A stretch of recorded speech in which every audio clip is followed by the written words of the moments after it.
The fishing industry is reeling from warming ocean waters. Fish and shellfish are shifting their habitats to adapt to the rising water temperatures, and local fishermen may find their nets a little lacking. Now, other ocean impacts include a rise in bacteria that can make seafood fans sick. Ocean explorer Fabien Cousteau joins us now from New York. Welcome, Fabien. Tell us about how you're seeing these increases in bacteria in these fish. Well, it's not surprising. Between climate change-related issues and ocean acidification, along with the absorption of additional CO2, man-made CO2 into the ocean column, we're getting all sorts of algal blooms and bacterial blooms, and that's certainly disrupting a lot of the ecosystem, including, of course, for economic reasons. We're being impacted quite heavily. Yeah, so let's talk about that. The fact that there are these bacteria specifically in shellfish, is it affecting the prices that we pay?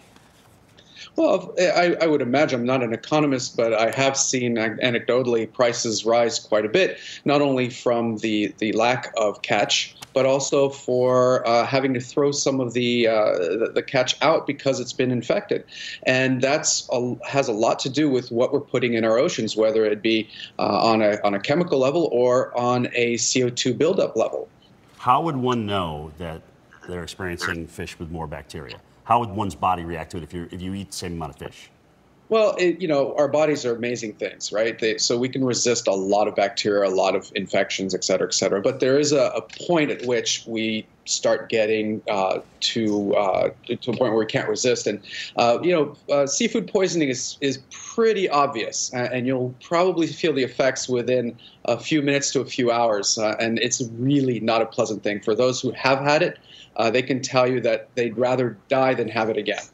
How are fishermen adapting to this? Yeah. So I feel for the fishermen. I don't know why, as a community, we're not doing more farming than fishing, because we got away from hunter-gathering on land 10,000 years ago. Why are we still hunter-gathering in the oceans? As far as being able to control the stocks, being able to bring that nutrition to the markets that are needed, we need to start looking at sustainable ways of farming certain species that are actually sustainable, and stop with the eating of the lions and tigers of the sea.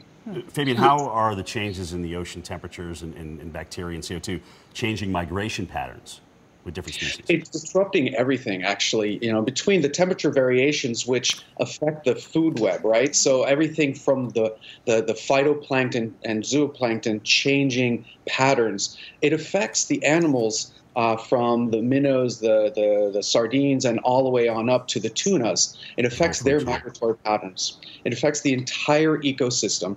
And don't forget that with CO2 absorption in the ocean, it also increases the acidification, which breaks down a lot of the babies, the shrimp, the lobster, and all sorts of other things that we enjoy eating. Very interesting. Fabien Cousteau, thank you so much for sharing that story.